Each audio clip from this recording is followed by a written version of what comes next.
영국에 사는 50대 여성 그레이스는 어린 시절부터 식물을 지독히도 사랑했다. 그녀의 유일한 휴일의 낙은 부모님을 졸라 식물원에 가는 것이었다. 풀과 나무의 아름다움에 매료된 그녀에게 식물의 성장과 계절의 변화를 관찰하는 것은 세상 가장 큰 기쁨이었다. 특히 그녀의 기억에 깊이 새겨진 곳은 런던의 유서 깊은 왕립식물원 큐 가든이었다. 유네스코 세계문화유산으로 등재된 이 광대한 식물원은 그레이스가 진심으로 사랑하는 안식처였다. 그러던 어느 날 그레이스는 이 큐 가든에서 인생을 송두리째 바꿀 만큼 충격적인 경험을 하게 된다. 바로 그곳에 재현된 일본 정원과의 첫 만남이었다. 큐 가든 한편에 고즈넉이 자리한 일본 전통 정원은 그 정적과 조화로운 아름다움으로 그레이스의 마음을 단숨에 사로잡았다. 주변의 자연과 인공적인 요소들이 완벽하게 어우러져 마치 시간이 멈춘 듯한 고요함이 그 공간을 지배하고 있었다. 그 감각은 그녀에게 완전히 새로운 세계가 열리는 순간과도 같았다. 그 후 대학생이 된 그레이스는 우연히 잡지에서 시마네현에 위치한 한 일본 정원의 특집 기사를 보게 되었다. 그곳에 실린 사진은 그녀에게 다시 한번 강렬한 충격을 안겨주었다. 큐 가든에서 느꼈던 감동을 아득히 뛰어넘는 아름다움과 정적, 그리고 자연과 인간의 손길이 절묘하게 조화를 이룬 풍경은 그레이스의 마음을 깊이 뒤흔들었다. 그 순간 그녀의 마음속에 잠들어 있던 일본 정원에 대한 막연한 동경은 언젠가 반드시 내 눈으로 저 정원을 보고야 말겠다는 구체적이고 강렬한 열망으로 피어올랐다. 하지만 현실은 녹록지 않았다. 취업, 결혼, 그리고 육아로 이어지는 바쁜 나날 속에서 일본 정원에 대한 꿈은 점차 희미해져 갔다. 일상의 분주함 속에서 그때의 감동과 열망을 떠올릴 여유는 점점 줄어들었고 결국 그 꿈은 그녀 마음 한구석으로 밀려나고 말았다. 그러던 어느 날 남편 테오로부터 느닷없이 일본 여행을 가자는 제안이 날아들었다. 이 갑작스러운 말에 그레이스는 자신의 귀를 의심했다. 어째서 갑자기 그런 제안을 하는지 의아해하는 그녀에게 테오는 자초지종을 설명하기 시작했다. 사실 테오의 지인이 일본 여행을 계획했지만 출발 직전에 급한 용무가 생겨 여행을 갈 수 없게 되었고 남게 된 항공권과 숙박권을 테오가 양도받았다는 것이었다. 당신이 오래전부터 일본 정원에 가고 싶어 했던 걸 기억하고 있었어. 이번 기회에 꼭 함께 가고 싶어. 테오가 다정하게 미소 지으며 말하는 그 순간 그레이스의 심장은 주체할 수 없이 뛰기 시작했다. 자신의 오랜 꿈을 잊지 않고 기억해준 남편의 말에 감사함과 기쁨이 복받쳐 올랐다. 테오, 그걸 기억하고 있었군요. 정말 고마워요. 꿈만 같아요. 그녀는 눈을 반짝이며 대답했다. 두 아이는 이미 독립하여 각자의 삶을 살고 있었고 최근 들어 부부 둘만의 시간이 늘어나며 마음의 여유도 조금씩 생겨나던 참이었다. 그런 와중에 찾아온 갑작스러운 일본 여행 제안은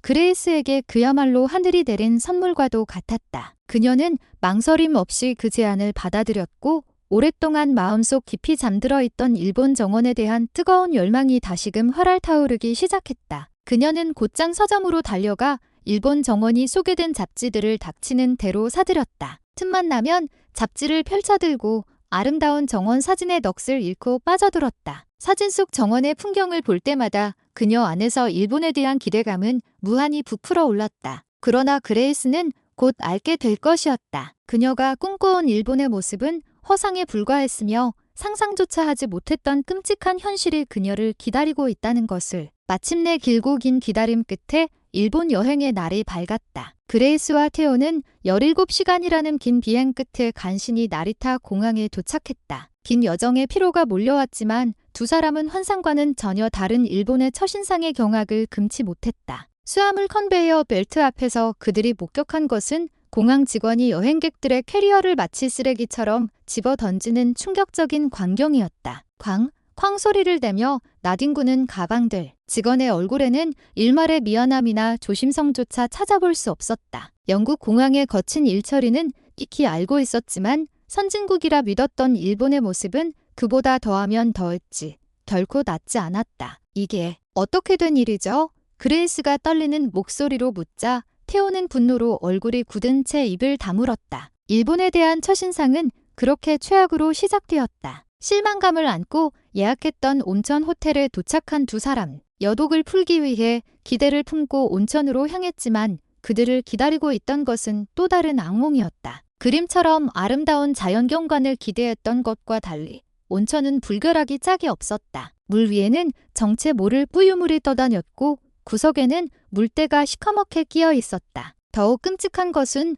노골적으로 느껴지는 불쾌한 시선들과 직원들의 무례한 태도였다. 그레이스는 온몸에 소름이 돋는 것을 느끼며 서둘러 탕에서 나왔다. 일본의 오모테나시 환대 문화는 대체 어디에 있는 것인가? 그녀의 마음속에서 일본에 대한 환상은 산산조각 나고 있었다. 다음 날 아침, 그레이스는 애써 마음을 다잡았다. 여행의 본래 목적이었던 일본 정원을 보면 실망감이 조금은 가실 것이라 믿었다. 하지만 그녀의 눈앞에 펼쳐진 광경은 또다시 실망 그 자체였다. 잡지에서 보았던 자연과의 조화는 온데간데 없고 모든 것이 인위적이고 답답하게 꾸며져 있었다. 마치 잘 짜인 틀 안에 자연을 억지로 구겨넣은 듯한 부자연스러움. 그레이스는 깊은 한숨을 내쉬었다. 이게 내가 그토록 보고 싶어 했던 풍경이란 말인가요? 호텔로 돌아가는 길, 그레이스의 눈에 한 아이가 들어왔다. 초등학생으로 보이는 작은 아이가 혼자 위태롭게 인도를 걷고 있었다. 그런데 그 순간 생소리를 내며 차 한 대가 아이의 바로 옆을 아슬아슬하게 스쳐 지나갔다. 아이는 겁에 질려 몸을 움츠렸고 하마터면 큰 사고로 이어질 뻔한 아찔한 순간이었다. 하지만 주위의 어른들은 누구 하나 아이에게 괜찮냐고 묻는 사람이 없었다. 모두가 무심한 표정으로 제 갈 길을 갈 뿐이었다. 그레이스는 충격에 휩싸였다. 어떻게 이럴 수가. 저 아이가 다쳤을지도 모르는데. 일본은 정말 아이들에게 차갑고 위험한 나라로군요. 그녀의 가슴 속의 일본에 대한 실망감은 분노와 공포로 변해가고 있었다. 이 삭막하고 무정한 나라에 더 이상 머물고 싶지 않았다. 그레이스는 테오를 바라보며 단호하게 말했다. 테오, 우리 당장 이곳을 떠나요. 이웃 나라인 한국으로 갑시다. 뭐라도 이곳보다는 나을 거예요.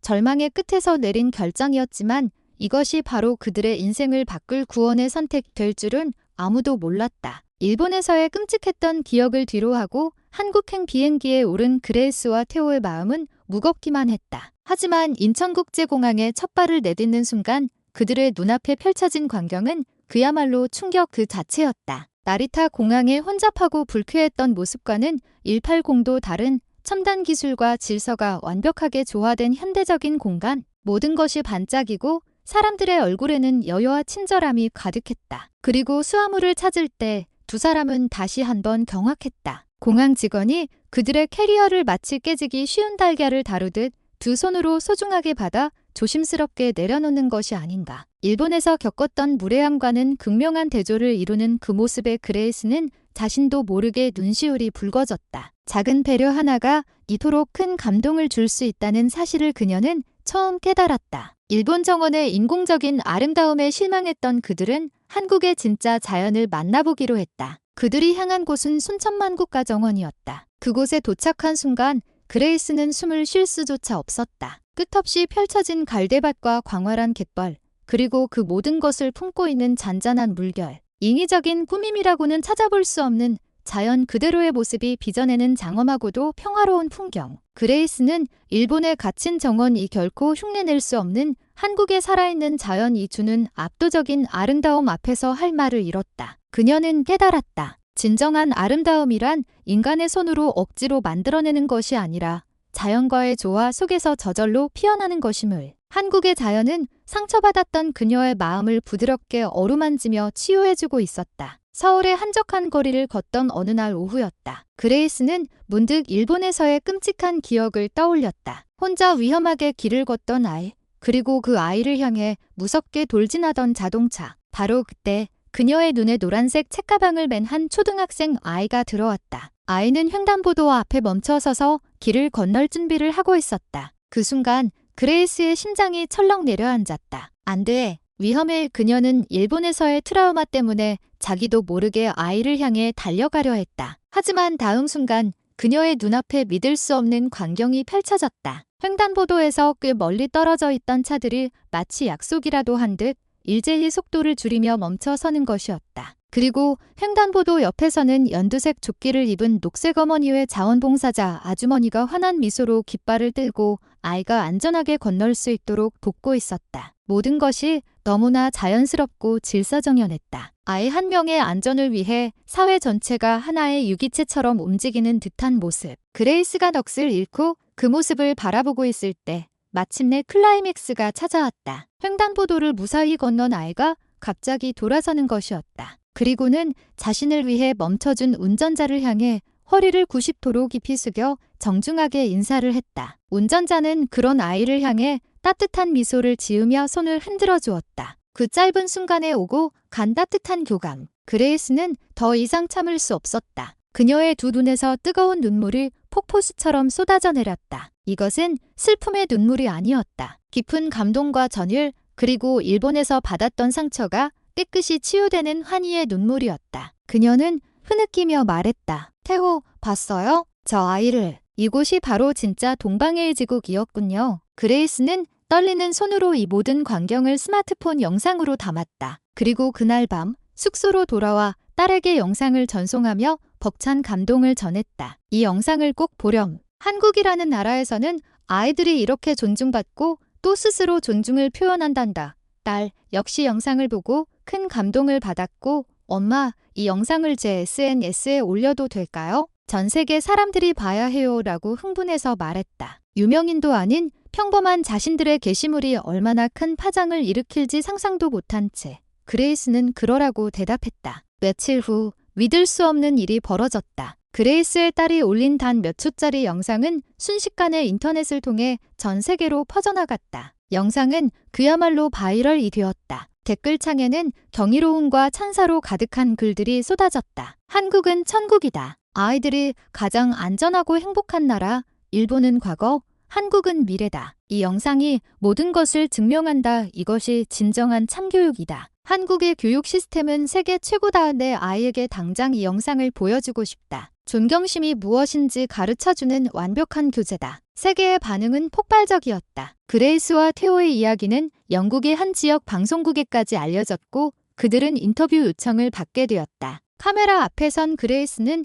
일본에서의 끔찍했던 경험과 한국에서의 기적 같았던 순간들을 차분하지만 힘있는 목소리로 증언했다. 그녀는 일본에서 아이가 위험에 처해도 무관심했던 어른들의 모습을 이야기하며 느꼈던 깊은 절망감을 토로했다. 그리고 한국에서 목격한 한 아이를 위해 사회 전체가 배려하고 아이는 그 배려에 감사로 화답하는 아름다운 모습에 대해 이야기하며 눈물을 글썽였다. 그녀는 마지막으로 이렇게 말했다. 저는 일본 여행을 계획했던 것을 후회합니다. 진작 한국에 왔어야 했습니다. 한국은 단순한 여행지가 아니었습니다. 제게 인생에서 가장 소중한 가치가 무엇인지, 진정한 존중과 감사가 무엇인지 가르쳐준 위대한 나라였습니다. 방송이 나간 후 파장은 더욱 커졌다. 그레이스의 이야기는 전 세계 수많은 사람들의 가슴에 깊은 울림을 주었다. 한국의 위상은 하늘 높은 줄 모르고 치솟았고 일본의 이미지는 차갑고 비정한 나라로 추락했다. 한 영국인 부부의 여행이 만들어낸 나비 효과였다. 그레이스는